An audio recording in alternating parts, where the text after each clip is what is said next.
Our guest this evening is actor, comedian, producer, and writer Aasif Mandvi. Aasif is best known as the Brown correspondent, yes,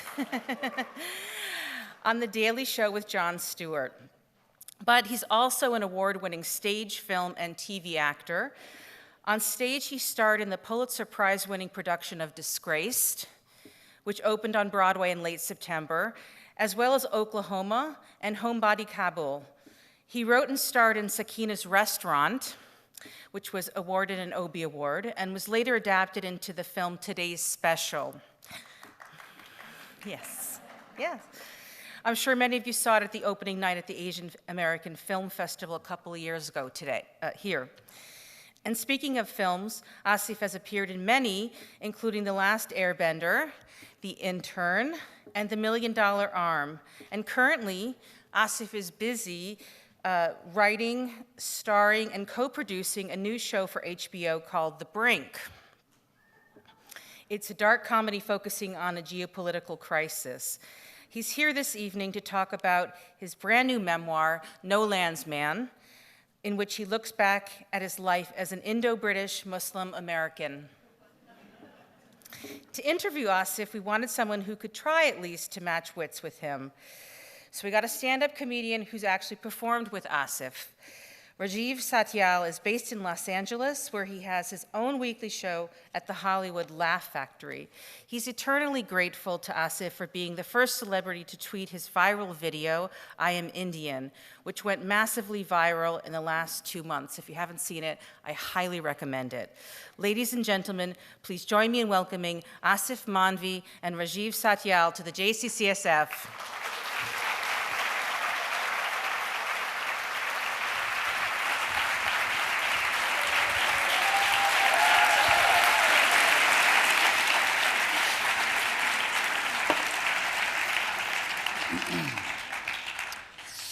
First of all, can we talk about the fact that there's a curry truck out front? What? How did that conversation go? What's the deal? Was it like, we got Indian people coming? I mean, what are they going to eat?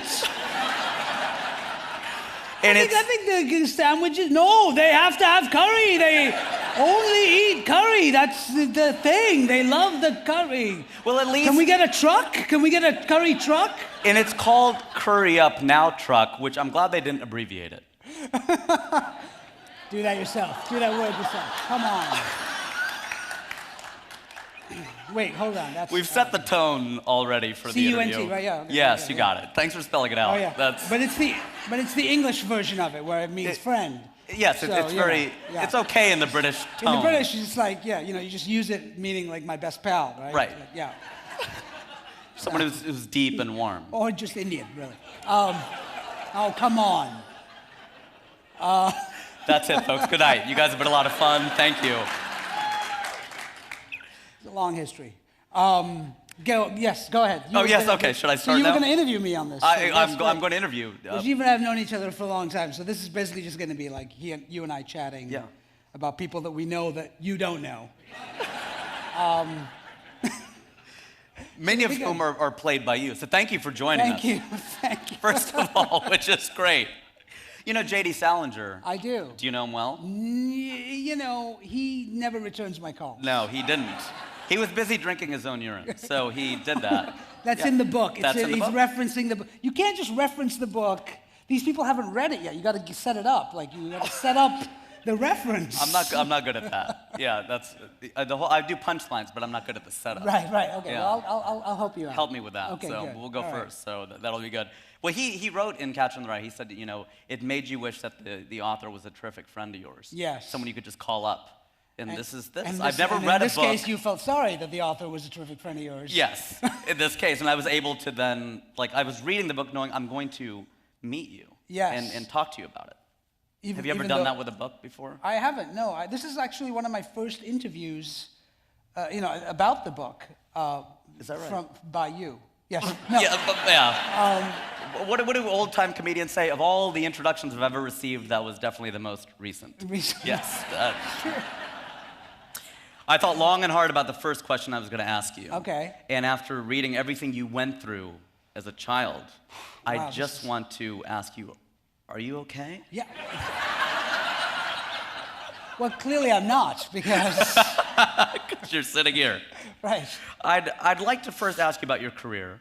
Okay. Then after that 30, 40 seconds, I want to dive into the book. I'm kidding. This is what happens. Yeah. Dive into the book and then finally do some rapid fire. Okay. Questions. All right. All this is now making me very nervous. I'm going to map the whole thing. Okay, go ahead. out. Yes, all right. And are you on edge now? Now I a can little feel bit the on edge. I'm tension. a little bit nervous. Yeah. I'm a little bit on edge. I actually did the opposite of what a moderator is supposed to do. Like, I was supposed to loosen the relax crowd. the The crowd guests. was loose, and now everybody's Yeah, now tight. everyone's like, yes. Now they're worried. We'll be asking you very difficult questions. Yes, very math hard. problems by the end of the interview. But we're Indian, so you'll get them all I'll right. do fine.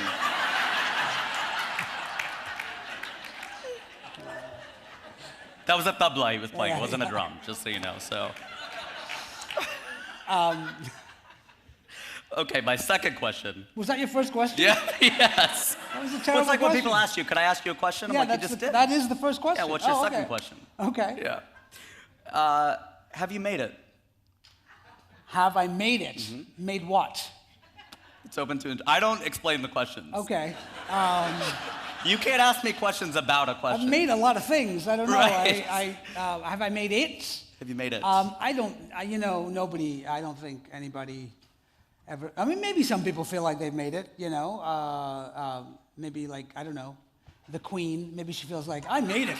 I really made it. The Queen probably feels, Like she especially probably since, always felt like she made well, it. since Scotland stayed, I think now she really feels like she made it.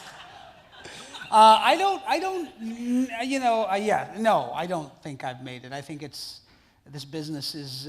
You're always sort of on that, that hamster wheel of trying to like get to the next thing and trying to like, So I feel, I don't really think about that. You don't think of it in those terms? No, not Okay. really. But I've been, I'm doing pretty well, and I feel like I've done things that I never thought I would get to do. Okay. In this business and in this career. I've gotten to work with people that I never thought I would get to work with, and I'm very happy that I have, and been fortunate to work with those people. But making it, I don't know what that. I don't know.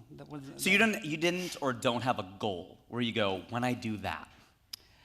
I don't really. I guess maybe some. Again, I find that to be particularly dangerous because once you get to that goal, then what? you're like, now what do I do?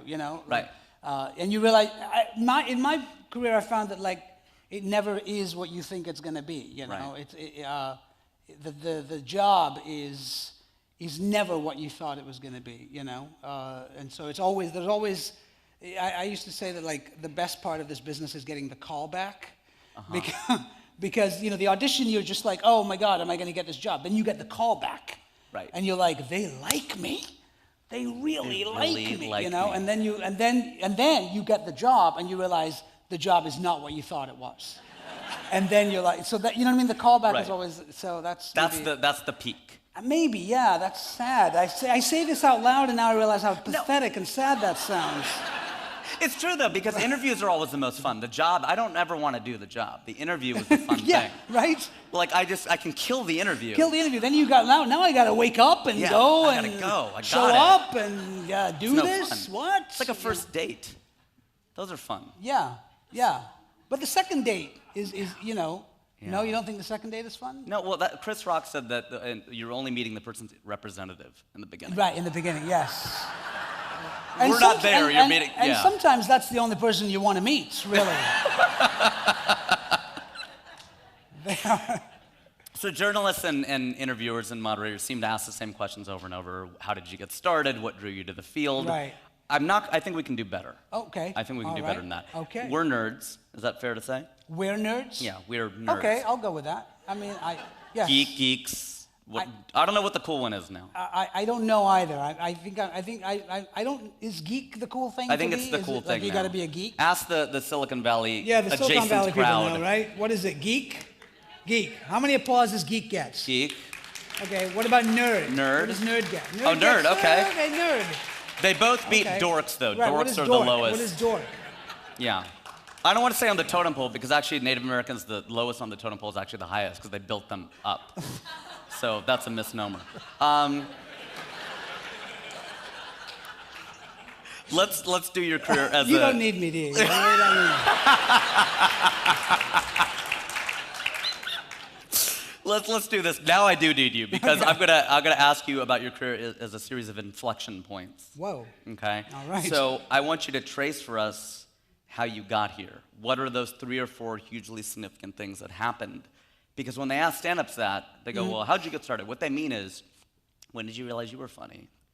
When did you, what was the moment you knew that you want to do this for a living? When did you try it, and when did you jump into it full time? So the inflection point, I guess the first inflection point would be when I decided I wanted to do this at all, which was, I think, when I was like 13 years old or something. And I actually saw this movie called Bugsy Malone, which, there's actually a recognition in the audience. Yeah, I talked about that at Google the other day. People were like, what? They were like, what does that mean? You mean the Warren Beatty movie? Bugsy what? 20 dwarves took, what was it? 20 dwarves took turns doing handstands on the carpet. That was from Bugsy. Oh, but that was in Bugsy. Yeah. Oh, That's what he says when he warms up. Right, but He not says- Bugsy Malone. No. No. Why am I talking to you? You don't need me, do No, you? I don't need you. Let me say this. No, so I saw this movie Bugsy Malone, and if you remember the movie, it's a bunch of kids shooting pies at each other, and it's a gangster movie with kids. Scott Baio, Jodie Foster when they were young, and I watched that and I thought, that's what I want to do. I want to do that. I want to I want to be an actor. I want to be, and so that, I guess maybe that was the first sort of because I saw that they were the same age as me, and I was like, that seems like a great way to make a living. And you thought that at 13? I did. I thought that's a great way to spend your time, like just shooting pies in people's faces and running around in costumes, and and just having, So it seemed like a lot of fun to me. At least getting the call back, not actually doing it. Yeah, not actually doing it, Right. but just getting the call. Right, right. And so that, I guess maybe that was the first real inflection point in terms of like, I want to do this. Okay. And then what happened? Then maybe, I mean, there's so many inflection points, aren't there? Like if you look at someone's life, but I guess coming to New York was a huge inflection point for me. That was a decision that I made to come and actually From Tampa. From Tampa, yeah. So you started in England. Well, no, actually, yes, I Well, you're started born in in England. I Bombay. was born in Bombay. I grew up in England, and then my parents moved to Florida when I was in high school, and I was doing drama and taking theater classes and all that stuff. And I even worked at Disney MGM Studios in Orlando for a little while, and sort of got my improv comedy chops, sort of starting to kind of happen, and then I decided to move to New York. And when I came to New York, it was the first time that I kind of had sort of gone to the city where it was all going to happen for me, and and felt like that was a huge step in terms of coming to New York with like $8 and sleeping on a mattress. It's always $8. It's always $8. Even right? for Indians who came Yeah, to the yeah. States. I they came with it's always $8. $8 in my pocket. And $8 and a cup of chai. That's That's it. it. I came here. And some curry up now. And so that, I guess, yeah. And then when I wrote Sakina's Restaurant, and 1998. yeah, when I wrote Sakina's Restaurant, You that wrote this was- in response because you weren't finding roles that you felt. Yeah, so I was basically auditioning for, the deli guy on Law and Order, or The new deli guy? the new, hey. I'm not gonna laugh at that because I want You you don't to condone that. because you'll do it for other people. Yes, it will. If it I will. and then we yeah. Yeah. No, but I was doing these very sort of one-dimensional kind of stereotypical kind of and there weren't roles for South Asian actors back then like there are now even Right. So there was no Mindy Kaling back then Right. Well, there was, but she wasn't. No, Mindy she Kaling was yet. not alive back then. She wasn't was even actually born. not alive. She's only like 11 years old. People don't know that. Was she born on February 29th? Is it like the pirate movie? Some of these are for 4 people at a time, these references. We like to make allusions that like half a dozen people get. Right. So if yours hasn't come around yet, just be patient. Be patient. Do you want me to continue? Yeah, well, this question has lost its momentum. I feel... Okay. I agree. Let's move on to something else. Let's move on to something else. I was going to say the Daily Show was the most recent impression. Daily Show, everybody, Daily Show. Okay. Was the most recent, and after Sakina's Restaurant, I think that was the next big inflection point. Okay. When things completely changed for me. Sakina's Restaurant sort of made people aware of who I was, and suddenly, like I was, getting phone calls and people, articles and blah blah blah, and then Daily Show kind of took that to the next level. Could you describe the moment right before you auditioned for Jon Stewart? What was your life like? What was it like? Paint that. I'm always interested right before somebody pops. Were you hopeful? Were you? I was in a miserable place. Were you really? Yes, I really was. That's what I want to hear. I really do. I really do. I really was. I was in a miserable place. Okay. I was. I had just found out that my ex-girlfriend at the time was getting engaged, and so I was actually. This is a true story. I was actually, because everything else tonight will be a lie, but this is true. I hate it when people say this is a true story, implying that everything else is going to be a lie. It's like when people say, to be honest. To be honest, right, because I've been lying up until now. But I found out my ex-girlfriend was engaged, and I was actually writing her that letter. You know, that letter that... You talk about it in the book. I talk about it in the book. I was writing letter. her this letter, just like pouring out my heart, saying what a terrible person I was, whatever. It was just one of these letters of cathartic, kind of saying everything I never said, and the Daily Show, and my phone rang. While you were writing the letter? While I was writing this letter, my phone rang. And, I mean, you asked for the moment. I want to know the moment. The phone rang, and it was my manager's assistant. And he said, hey, there's an audition for the Daily Show today. If you can get down there, they want to see you. And I was in this miserable place. So, I was like, can I go tomorrow? Because I'm really not feeling very funny today. Because today's and special. I proceeded to be like, because my ex-girlfriend is, and he was like, listen, look, they're seeing people till 3. If you want to go, get down there. So I actually threw on a suit and went down to the Daily Show. And well, there's also another element at play, which is that when you had appeared on Letterman and some of these other shows, yes, you had done the voice of Saddam Hussein. That's right. You didn't want to do another hacky. Yeah, so I thought when they called for the Daily Show that it was going to be one of these things where they want me to, put on a turban and pretend to be flying around on a magic carpet or something. Like I thought. Snake charming and the whole thing. It was going to be some shtick, some thing, right? So I was like, I don't need this right now. Right. It's things are already bad enough,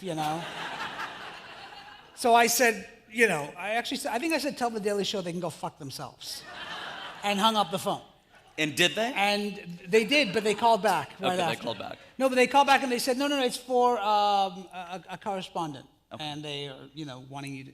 So look, I had been doing theater, and I was, I thought of myself as a serious actor. I've done Chekhov and Ibsen and stage and, and gone to drama school and all this stuff. So I was sort of like, the Daily Show, really? The Daily Show? Okay, all right, And so I show up and it's one of those crazy things where like I literally did not care because I was, my heart was broken. And I also was like, I am a real actor. I'm the real deal. I'm not like, some schlocky comedian like some of these people are,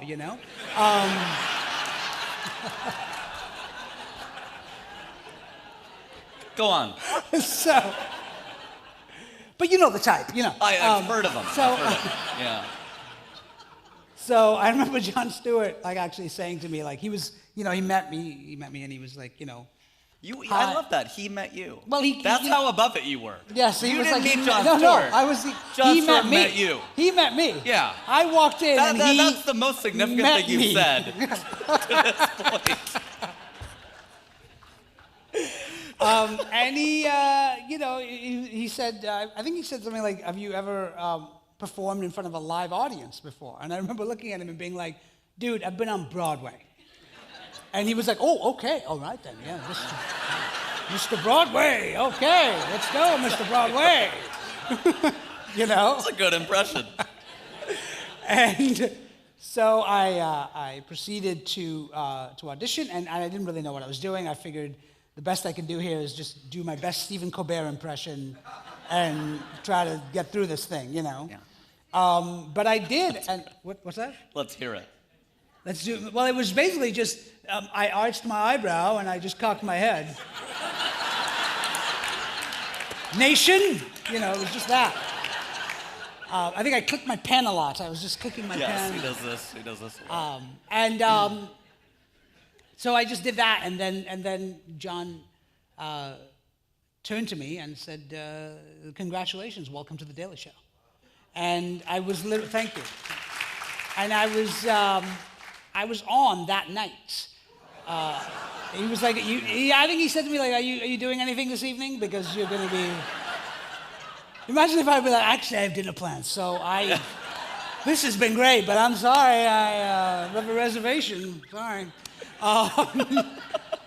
But yeah, so I was on, and it was, you know, to be fair, it was a one-off bit that they wanted me to do at the time. It was for a correspondent in the Middle East. This is 2006. This is 2006. Okay. And if you ever go back and watch the interview, there's a guy who works at the Daily Show whose name is Asaf. And John just calls me Asaf through the entire interview. Because he couldn't get Asaf out of his head, so he was Asaf, but Asaf, and you know, and I didn't know why he was doing that. Then later I learned that there's a guy that works at the Daily Show, his name is Asaf. And so it was very kind of, you know, I just did it, and it was supposed to be, that was it. I was never going to come back. And but then John kept inviting me back to do more pieces, which I then later realized was kind of like an audition process. You were dating. We were dating, exactly, yes. And then after about 3 or 4 months of that, they offered me a full-time contract at the show. And so, yeah, then now the rest is, you know, It's history. is what it was, yeah. That's amazing. So you mentioned Steve Colbert. Of course, he's going to be taking over for Letterman, which I Yeah. find very interesting because we don't know what he's like as himself. We know him as his character. Right. Do you you're someone who has achieved an enormous amount of success playing yourself, like now, like as a correspondent, and then as an actor with portraying other people. Which do you like more? Well, it's always interesting to me when people say you're playing yourself on The Daily Show, because, and maybe it's because I do come from an acting background, I don't consider me playing myself on The Daily Show. Like, that is as much a character as anything else that I have done. You know, Aasif Mandvi on The Daily Show just happens to have my name. The real El Guapo. This sounds Right, like Three exactly. Amigos or something. He's a lot smarter than I am. Right. And he travels with a whole group of Ivy League educated Jewish comedy writers.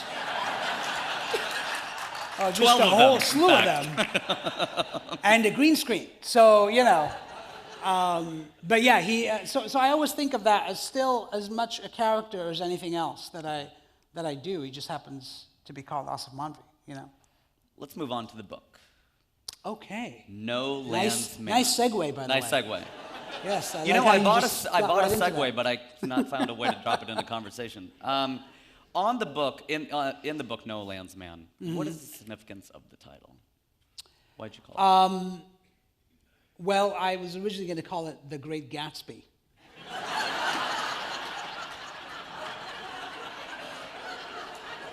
But apparently somebody already wrote that book.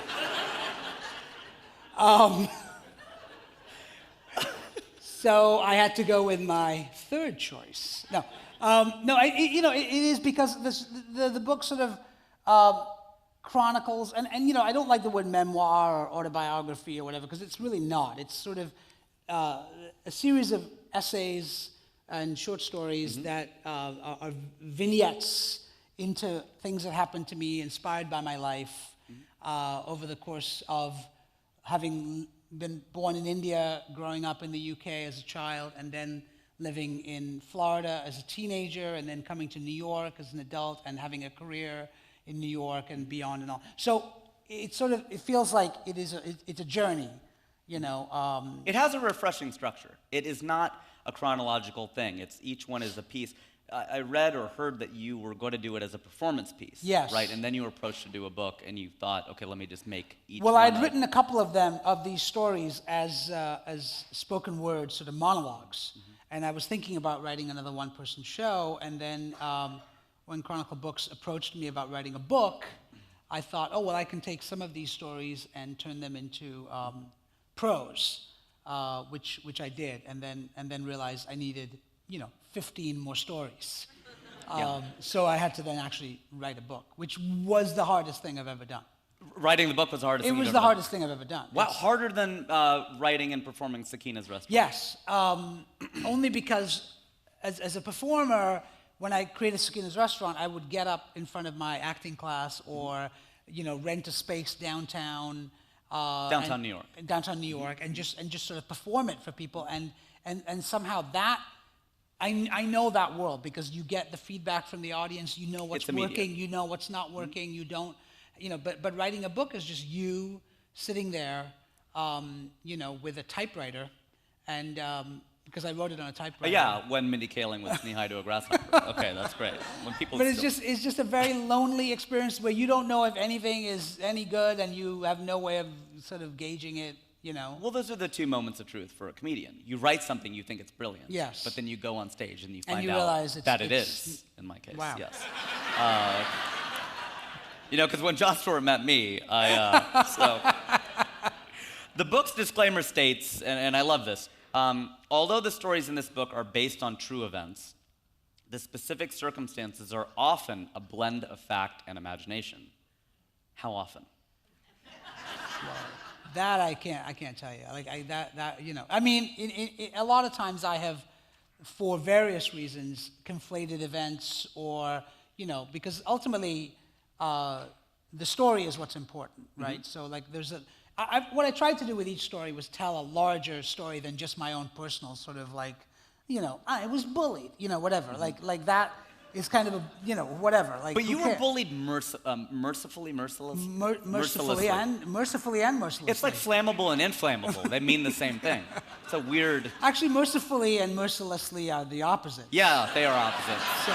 Edit that out. That's not at all the point. Yeah. Moving on. Guess I should be fired. Okay.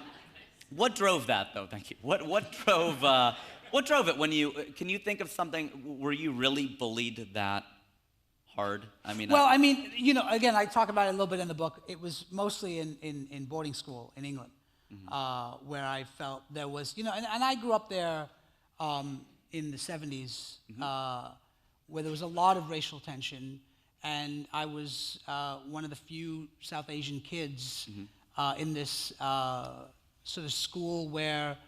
you had a lot of wealthy kids of wealthy families, and sort of it definitely was there was a class thing, there was a race thing going on, which I dealt with.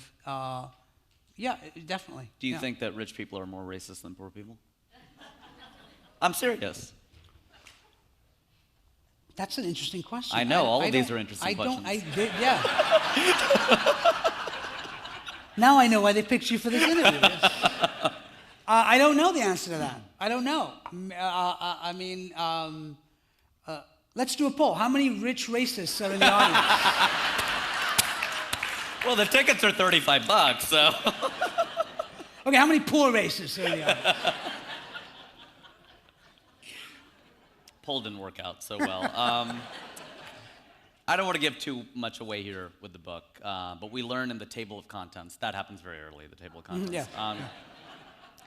The No Land's Man is broken into 3 parts. Yeah. With each chapter entitled some variation of Welcome Home. Yes.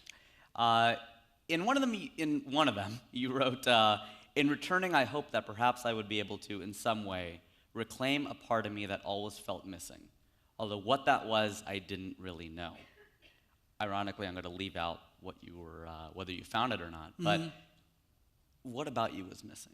Well, I think that, my family sort of abruptly moved to America when I was a teenager, and I never returned. I think when you're a teenager, you kind of just think about the future, and you sort of just get thrown into high school and whatever. And it wasn't until years later that I sort of started to have this weird longing to go back to England and sort of see the house that I grew up in. And because I had been disconnected from, my life felt like, like I had a childhood that I was completely disconnected from, and all of my friends in high school and college and that I knew was completely separate from sort of the life that I had as a child and the friends that I had there, and so it was a weird thing where I actually did take this journey back to Bradford, where I grew up, and visited my school and visited my house, and kind of, and there was something that I was looking for in terms of like connecting something inside of me, because there was a dislocation, there was a kind of a break, an inflection point. An inflection point, if you will. I will. And so, yeah, it was a sort of a powerful moment for me to go back and stand on the street where I rode my bike, which for many people wouldn't be a weird thing at all. But for me, because we never went back to England after we left. Right. And so there was something about that was, and I used that as sort of the sort of section out the book in a way, like there's one story which sort of has three parts, which is my return to Bradford, after many years. When I made my one-person show. Yes, which was called? No Man's Land. Why did you steal the title of my book that I hadn't written yet? It's like the second time, because when you made Today's Special, yes. I want to make something called Today's Special. Really? And then I saw yours, I was like, I can't do that. So now. what did you change it to? I didn't do it. You did? Oh, I'm sorry. I'm sorry to hear that. Sorry. It became No Man's Land, and I had to omit certain things. Omit, not emit. Emote. I had to omit. But you had to do both. And emote, in fact. And emote, emit, omit. I know a friend named Amit. Right. That's good. I was thinking to myself, It's an oldie but a goodie. An oldie but a goodie. This isn't there were certain parts of it where I said, this is not your story to tell. This is your parents' story, or this is your ex-girlfriend's story. In your book, how did you find that line? What was fair game for you to tell? How personal could you get about other people's lives? That's interesting. My poor parents, I've used their lives as the fodder for comedy, and, a lot of us got started on that. Yeah, that's what I've been talking about for a long time. My dad is literally like, if it wasn't for me, you would have no career, because not only did you come out of my loins, but you literally use everything about me. Right. And, I have a friend, Paul Verghese, who's a comic, and he goes, my dad is hilarious. He just has no idea. Right. Well, you know what? It's interesting. When in college, I took a class, a clown class in college, which was where you develop a clown character. It's not like Ringling Brothers or anything. It's like you developed a sort of clown character that you organically created, and it was always interesting to me that everybody's clown character usually was a exaggerated or distorted version of one or both of their parents. And that is kind of the clown that lives inside of us, Why? So mine is a fat, bald Indian guy, right? That's what is your clown character? I've never done a clown. But it was very loud. If you just take that sentence, maybe that should be the title. Yeah. I've never done a clown. I have.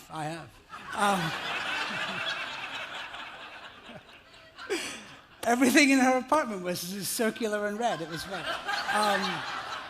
You've been acting it out. That was good. Go ahead. Yes. I don't know where we were. No, you asked me what was fair game and what wasn't, right? How did you find that? I actually just whatever. Maybe, I tried to be fair to everyone in the book that I talk about, and the people that I wasn't fair with, I changed their names. So, but I I felt like if it happened to me, and if it felt like something, there was in every story, I felt like I was trying to say something larger than what just happened to me. You know, I was trying to make a larger statement, and that sounds whatever, but it was sort of like I didn't want it just to be about like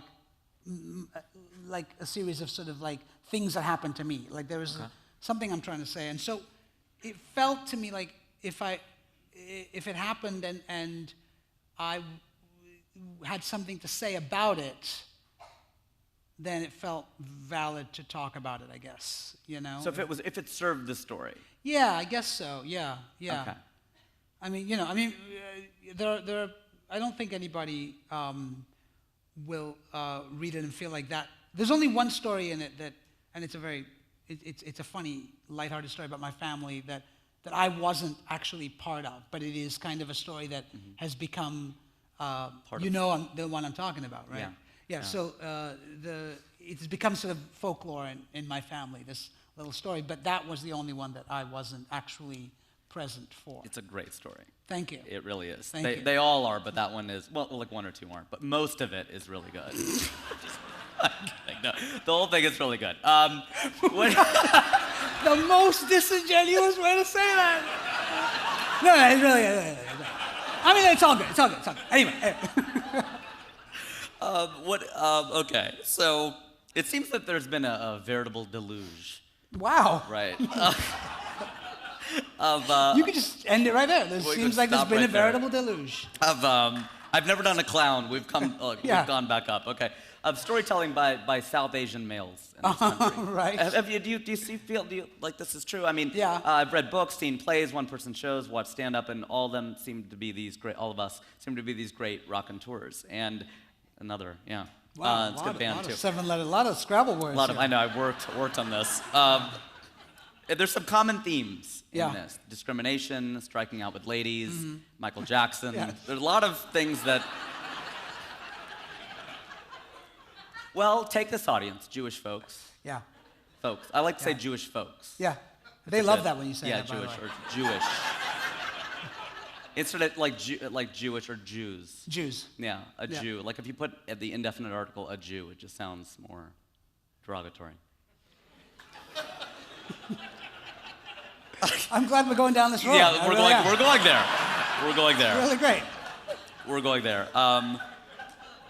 Which sounds like you're really into it. I know a Jew. I know a Jewish guy. Oh, I know a Jew. Whoa. Right. Yeah. Okay. For years, this illustrates it. Okay. For years, Jewish folks are known for their sense of humor. Yes. And the theory is that the age-old adage, kind of put those together, age-old adage, from great pain comes great art, right? And so they've been so persecuted that humor becomes a defense mechanism. And in fact, India is the only country in which Jewish folks were not persecuted. This is a fast fact about India, which is something to be proud of. Right, yeah, I didn't know that. Probably because next to Indians, they look like big spenders. That's my theory. Well, we have a...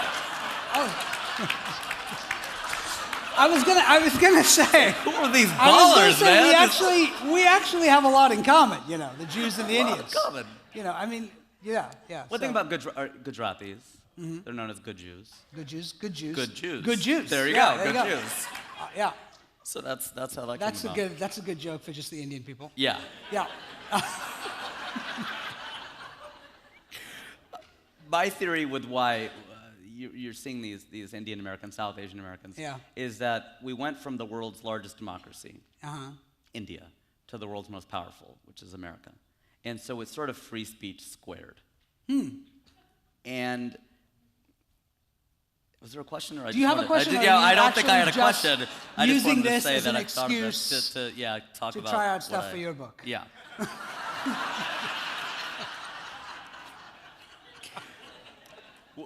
Here's my question. What do you think is going on with South Asian, Indian males in America? Are there some themes that we all have gone through? Well, I think that's true. I think there are themes that we've all gone through, and I think, we are a relatively new immigrant community in this country. And I think we're getting to that point now where, look, 15, 20 years ago, it was like everyone was, going into medicine or whatever and engineering. And now I feel like there are people who are stand-ups and actors and writers, and in Hollywood you see more, brown faces, South Asian faces on television and movies and stuff. So I feel like those, but those stories are really rich. The stories of that immigrant experience and that dislocation. I mean, everything I write about is essentially about identity, and that there's a lot there, and so maybe that is, we're finally getting to a stage in our sort of immigrant trajectory where we are now talking about that. Well, because we're immigrants of choice, not necessity, right? That's a big thing that differentiates Indians from a lot of other folks, is that we didn't come here because we were persecuted. Right. We came here because we loved brunch. Yes.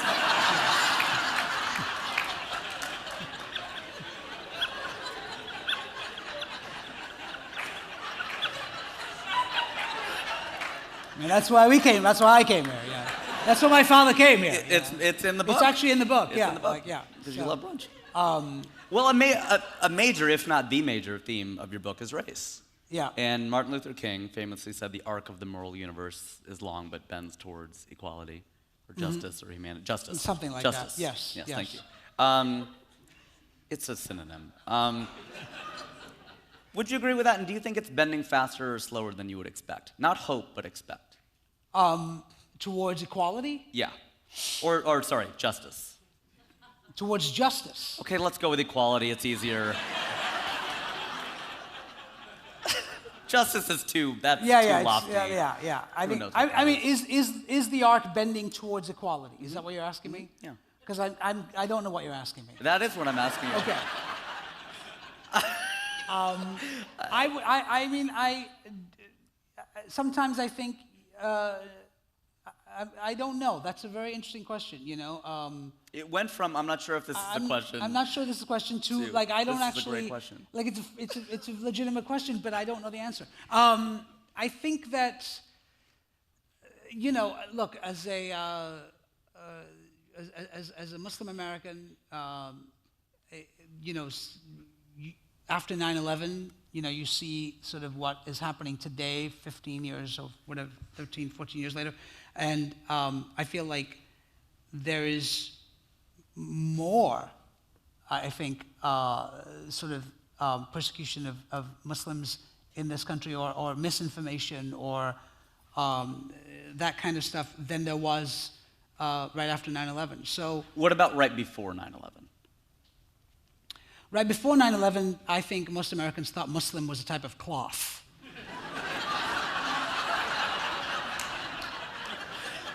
So were and things then I think on 9/11 happened. There are Muslims out. What? Yeah. Who are these Muslims?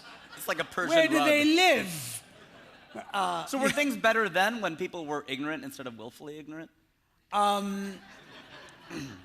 don't know if people are willfully ignorant today. I think people seek to not be ignorant, but I think there's a lot of, there are a lot of people invested in the perpetuation of ignorance in our culture. I think wow, applause. I would say that 6 people. I would say that Yelton, whose career you effectively ended on the Daily Show, he was willfully ignorant. Well, here's the thing. Okay, so like, I get asked about Don Yelton a lot because, for those of you who don't know, it was an interview I did on the Daily Show with a guy down in North Carolina, a GOP guy, who basically used the N-word, among other things, on national television at the same time as the GOP was reaching out to African American voters in his county. So they fired him. I think they fired him mostly because they were like, "You're not allowed to say that out loud." That's a word we use. We say that behind closed doors, but we don't say that on TV. You're an idiot, Right. But again, Don Yelton, I don't think to this day Don Yelton thinks he's a racist. But didn't he say he was a bigot? I think he feels like he was telling the truth about his bigotry. The fact is, I think he was basically like, we're all bigots. Mm-hmm. Just most of us don't have the courage to say that we are. You know, I think Yeah, that's, I would say and that. there's something to be said maybe for that, but I don't think he actually thinks of himself as a racist. So did that even answer or address even the question that you asked me? I think it was a better answer to a question a I different didn't question ask. that Yeah. you hadn't asked, right? Yeah. I like what Which you has did been with my it. MO for this entire Yeah, evening. Yes. the questions are just suggestions, really. Right, of things to go. Yeah, exactly. Okay. I used to work in corporate American, or America. America. American. Yeah, I'm you were recovering corporate worked in American. corporate American. Yes. Yes. Inside corporate American. That sounds like he was a clown. And there were two competing schools on how to teach diversity. One was that we're all the same. One is that we're all different. Yes. And in some of your interviews, you've talked about that, where there are brown faces on TV that either are caricatured and stereotyped, and they are really Indian, or they're really Pakistani, or whatever. And then you have the ones who are just, they happen to be Indian, and they don't, race is just not part of the equation. Yeah. Obviously, the right answer is let's find a nuanced, layered character who's three-dimensional. But which of those two is the greater crime? That's interesting. I think maybe both of them do not service us at all. I think that what happens is that I feel like in an attempt to like everyone to be equal, we're really afraid of differences. We're afraid of how we are inherently different in many ways, and we don't want to embrace it. There is a sort of situation where I would audition when I was younger. I would sort of audition for roles, like you said, of Indian characters that had clearly the writer had never met an Indian person ever in their lives. Yeah. And they were creating this caricature, or they were just literally written a guy who was a white guy, and then they were like, you know what, we need some color on the show. Let's make him Indian. And I would go to these auditions where it would be me and like a fat white guy, and they could go either way. And that's how like arbitrary it was. But see, I feel better in that situation. Well, as an actor. in some ways, perhaps. Because then you can play yourself. You're just, okay, well Right. then I'll just but do... I think on a cultural level,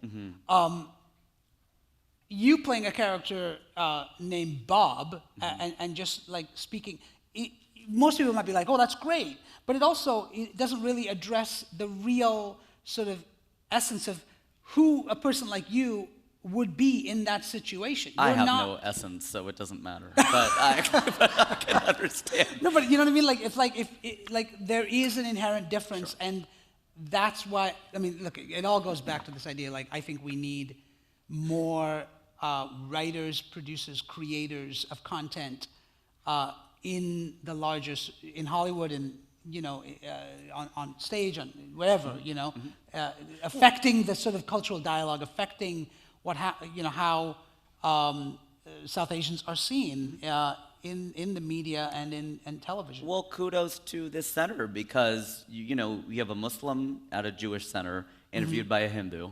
Right. They didn't feel like I need to bring in a straight white male to interview Right. you. But we do have a Seriously, curry, I think that's truck progress. outside, so that's not. Baby steps, baby steps. Baby steps. Right. You were hilarious in Ghost Town with Ricky Gervais. Thank you. Great role. And Gervais, when he was asked about the difference between American and British humor, Yeah. he talked about Americans being imbued with this sense of optimism. What are your thoughts on the difference? You've spent a lot of time, obviously, in England and Yeah, America. I mean, British humor is definitely Better. is better. Yeah. As is British chocolate. So that. Okay. No, but it's a little darker, and it's it has more subversive. Yeah, I think it's from having gone through like war. I think. Instead of just causing it.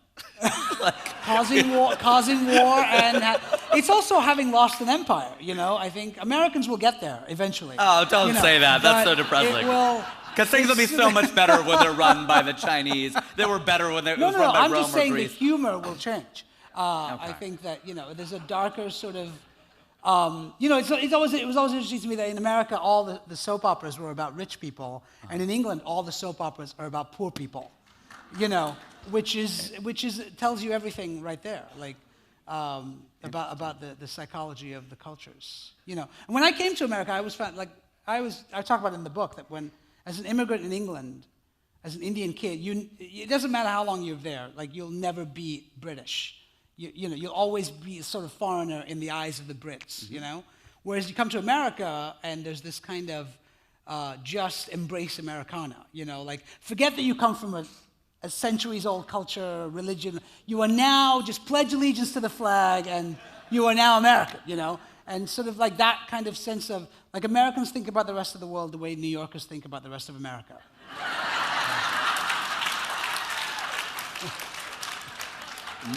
Meaning? They don't.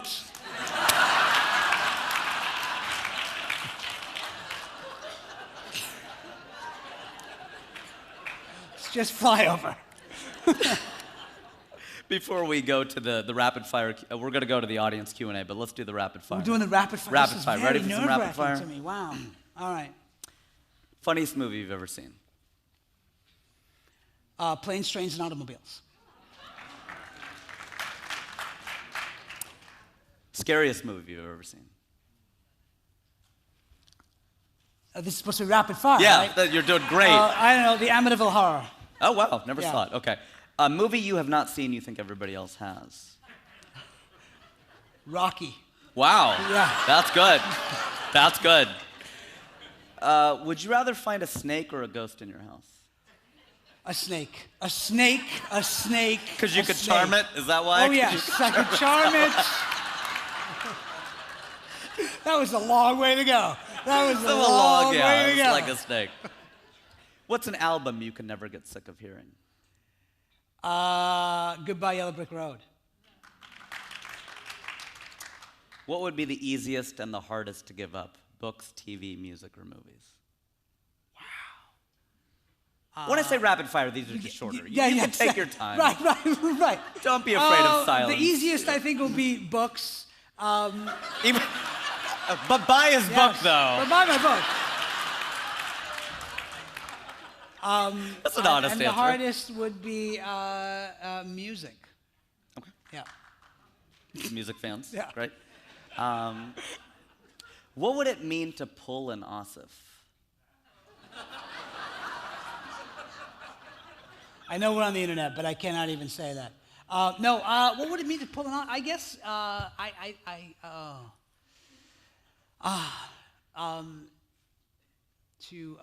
that is very, wow, this is not a good rapid fire answer at all. It's okay. Take your time. It would be to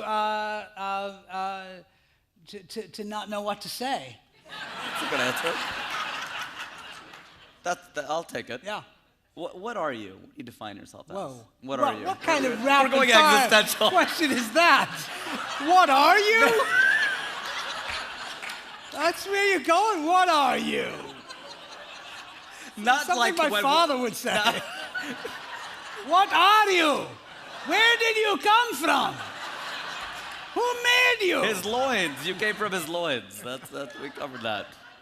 No, do you have an archetype? Do you have a thing that you play? Like you feel like, not like Taxi Driver #3, not that kind of thing, but like is there a like they say Robert De Niro is the urban loner, things like that. Like he's rarely married in his movies. Right. Some say that he's rarely married in his movies. He's usually in a city, so he's got this sort of Jack Nicholson dark portrayal of neurotic characters. Do you have a learn something? What about you? Do you have something you feel like there's a string, a strand, a theme? You know what? This is a very, very tough thing to ask an actor because I don't think about this. I can't ever think about this. This is for other people to sort of. That's what Louis C.K. said. He Yeah, said that I can't spend time defining myself. I can't spend time thinking about that stuff because that is the tail wagging the dog, you know. So yeah, I mean, I don't know. I don't. It's not something. We got it. Right. Okay. Who in pop culture or literature most closely resembles you? You ever read something or watch something and go, "That's me"? Like a lot of people did that with Holden Caulfield. Was there a character? Oh, like a character that defines me? You've done a lot of Shakespeare. Is it Macbeth? Is it? Hey, you can't say that here. We're in a theater. Now, That's true. yeah, Oh, Scottish yeah. play. Yes. You can't, yeah. I come from the theater. That's cool. I was testing your knowledge yes, to see if you could say that. Then I'm Is there, gonna is there, wait, what was it? Is there, was there someone where you read and you said, I want to play that character, or I identify with that person? well, actually, interestingly enough, the play that I did, Disgraced, off-Broadway, in 2012, Aya Akhtar wrote this brilliant play that's going to Broadway, and the character of Amir, who is a Muslim-American attorney, when I read that script, I was like, I want to play this guy, and this is, I identified with his struggle. You connected. Yeah, I did. If someday you have to be convicted of a white-collar crime, which one would you choose? Mine's racketeering, definitely. It just sounds cool. What's yours? Like, Aasif Mandvi was convicted on 8 counts of...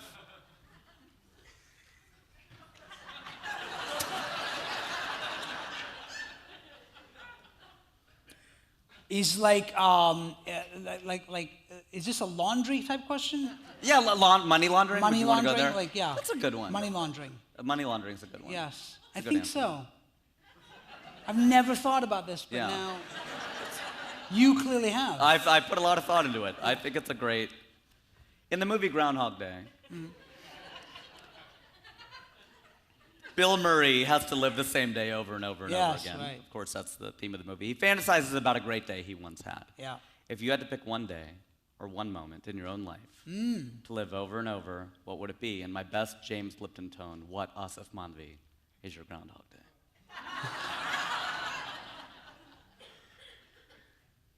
I had to live one day over and over again. It would probably be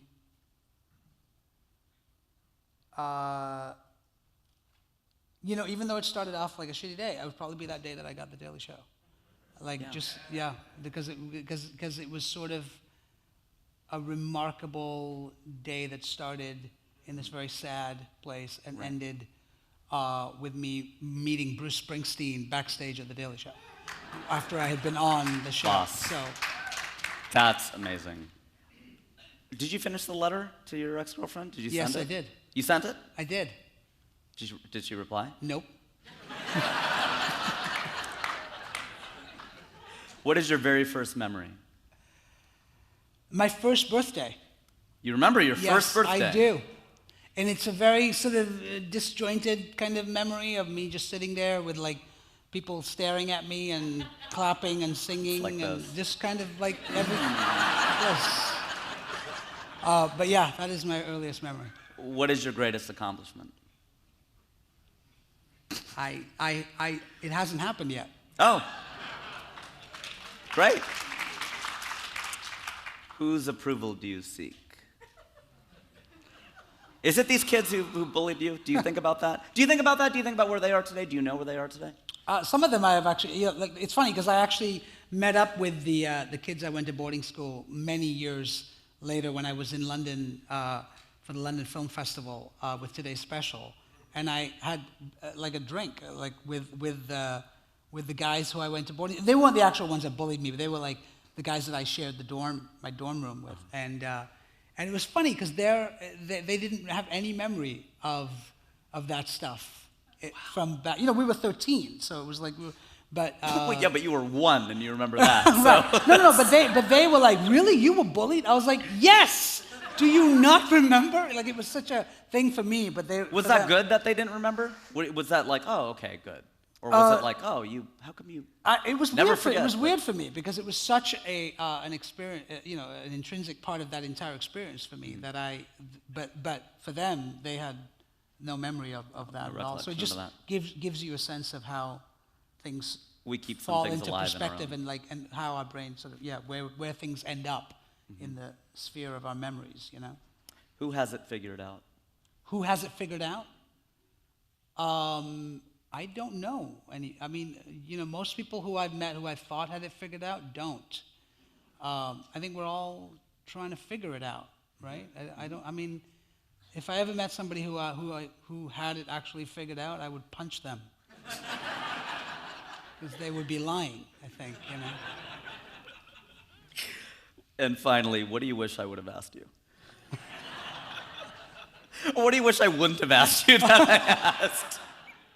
No, I think you've done a very good job. I think this has been a really big round of applause. No. for Thank you. Rajiv Satyal. Thank you. I was nervous for you in this interview. I just did a show in Kuwait 2 weeks ago, and the guy said that to me afterward. The comic, he just goes, "You were a lot funnier than I thought you were gonna be," because I was really afraid. I think because I'm a nice guy. Yeah. Do you find that? I mean, I don't think you're a nice guy. And but you're I not think either, that, so yeah, I you're think not a you were nice very person. good tonight. yeah. I think it was the audience. Big round of applause. I really do. For you I really guys. do. Thank I'm you. serious. Well, before we move to the audience Q&A, let's have a big round of applause for Aasif Mandvi.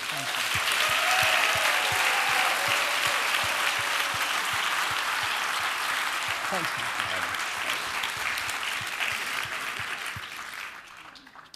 Okay. If you have a question, we're going to ask that you come over to the aisles if you're sitting in the middle of the row. Thanks.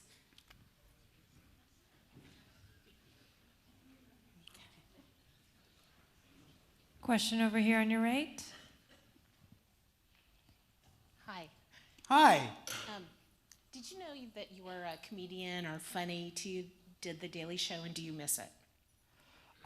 Wait, because there were two questions there, I think. I think you're taking up two questions, by the way. No, no, I'm kidding. Did I know I was funny? What? Before you did The Daily Show. Yeah, well, I had always done comedy and dramatic stuff. You know, in Hollywood, people always think it's odd that anybody can do comedy and drama, you know, simultaneously, or like the same person, you know. But in school, like, you know, growing up as an actor and going through the ranks of that, I was in sketch comedy groups and stuff, but I was also doing dramatic theater and things like that. And do I miss The Daily Show? I have been away from The Daily Show, but I'm actually going back starting at the end of October. So I have missed it, actually. Yeah, I've been gone for about 6 months, so I'm excited to get back there and cover the midterms. Okay. So yeah. Thank you. Thanks. Next question on this side. Two questions. All right, fine. you Everybody started gets two something. questions. So the night that you got the call to go to the Daily Show, Yeah. what if she called that night and said, "Come and meet me"? What do you think your decision would have been? And before you answer that, are you currently in a relationship? And maybe you don't want to answer this at this time. And the second question is, Wait, that was like 4 questions. How do you count? that was part A and part B. The second question is to go back. I don't even remember your first question. All right. You're there not have allowed been so to. many questions at this point. First of all, to answer the first one, no, I would have done exactly what I did, which is stay at the Daily Show and done that. And are you currently in a relationship? I am currently in a relationship, Okay. and my girlfriend is actually in the audience, so proceed at your own risk.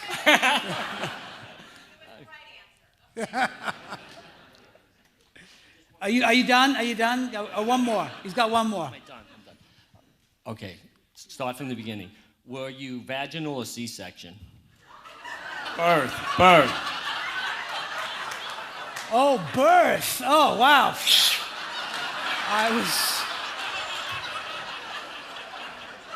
I did not know where that was going. You're not allowed to ask better I don't questions think you're allowed than to the ask that. moderator. I don't think that's a fair question.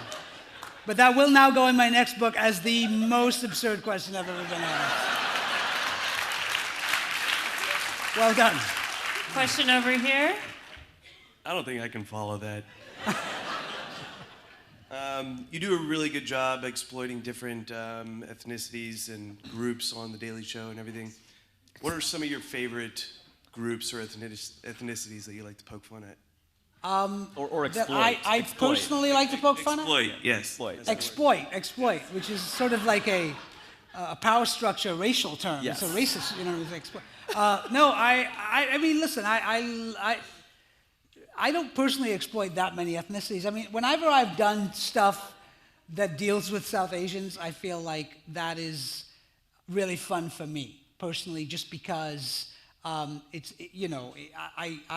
because I am South Asian, but also it's so specific, and I love the fact that South Asians always call me, email me, tweet after that about how they love being made fun of, on The Daily Show, especially Sanjay Gupta. He loves it.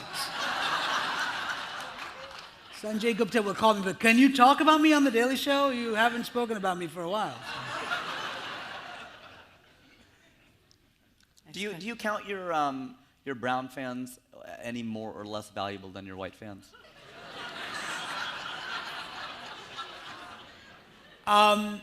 It's interesting. I do feel that, look, we don't have a lot of representation out there. So I do feel a sense of, when brown people come up to me or are fans, that, they're seeing something, they're seeing themselves represented for the first time in our culture in a way, especially on something like The Daily Show. And, and I don't, it's not personal, it's just I happen to represent in that cast the guy who looks the most like them, And so I feel like there's something to be said for that, yeah. Speaking of ethnicities, how would your life be different if you were Jewish? How would I like to be different? How would your life be different? Oh, how would my life be different? How would you like to be Jewish? That's what he's asking. You still can't eat pork, either way. How would my life be different? How would your life be different? Yes. I want to do justice to your question. Justice, not equality. How would your life be different if you were Jewish? If I was Jewish? You were born vaginally or C-section. Oh, say C-section. Either way. I would, I think I would be a better joke writer. Yeah, I think so, yeah. Right here. No, nobody. That's it, everyone's done. They're like, up back there, we got We have a question, actually. One more. Fine. I'm just curious, you use the expression or the phrase brown people, and I'm wondering, what do you mean when you say that? Who's included and who's not? People who are brown.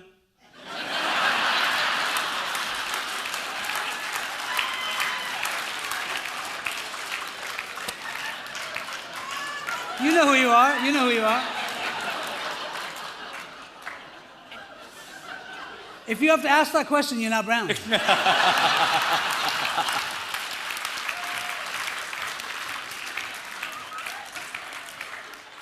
Right here. Oh, back here. Right there. That is the world's most perfect question to precede mine. Okay. Because my question is, I recently heard some research that there have been some Academy Awards, many that have gone to white people, very few that have gone to black people, and even fewer that have gone to brown people. Yes. And so what I heard was that the brown people tend to play most often other races. So have you ever encountered that, and what are your thoughts on it? Wait, brown people have more stuff to play other races, and that's why they don't win Academy Awards? No. Is that the logic? No, I'm sorry. Those things are not related. Okay. All right, fair enough, okay. But when so the first part of that was just a fact. Black people win awards for playing stereotypically black parts. Right. And white people win awards all the time. Yeah. And then brown people tend to just be hired to play brown people. And there are lots of Hispanic Americans that play Asian parts, and Indian Americans that play, and Chinese people, all kinds of stuff. So I'm wondering, have you ever had to play another race, or have you ever encountered that as You're referring thing? to Sakina Jaffrey on House of Cards, who actually, she's Indian, but she plays a Latina woman. Right, Or exactly. in Social Network, Exactly. he's Indian, but he's portrayed by a Latino. Right, exactly. right. Has that ever been a thing for you, or do you have any thoughts I on why that happens? played a Jew once in a movie called Analyze This. Yes. I played a doctor who had a Jewish name, and I said to Harold Ramis, "Don't you think this is odd? That it's me And he was like, no, nobody cares. Nobody cares.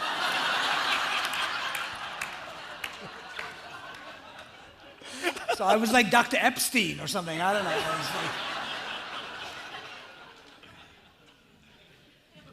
like, I don't think that answered your question, but I honestly don't know what your question was about. Okay, is your question, were they really tied together in that it's harder I think to unpacking this is dangerous. Okay. All right. Right here.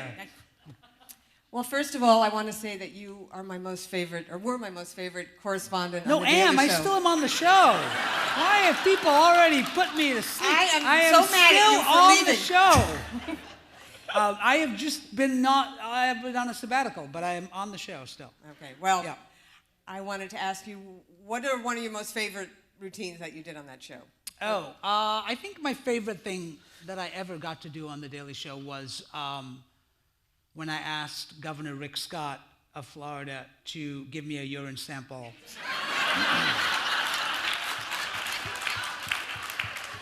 During a press conference. And he did. No, he didn't. No. He was very upset with us, and it was great because we snuck into this press conference. Nobody knew who we were. The entire state of Florida, every press outlet was there because he was unveiling his budget for the following year. So every press outlet was there, and we stood in this middle of this thing and got up and asked him, because we were talking. It was a piece about welfare and how welfare recipients need to take a drug test, and we realized because they take taxpayer money. And so the premise was, who else takes taxpayer money? Well, the governor of the state of Florida also takes taxpayer money. And so maybe he should give us a urine sample and a drug test. So But it was one of those things where, because every press outlet in the state of Florida, before we aired it, it was already all over the news. And I remember literally a half hour after we did it, and I was in the car, driving away, my dad called me on the phone and he was like, "What did you do?" I was like, "What do you mean?" "On the news, they're saying you asked the governor to take a piss." "What?"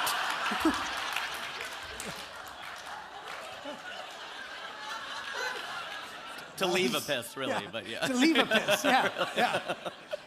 So that was still my favorite, yeah.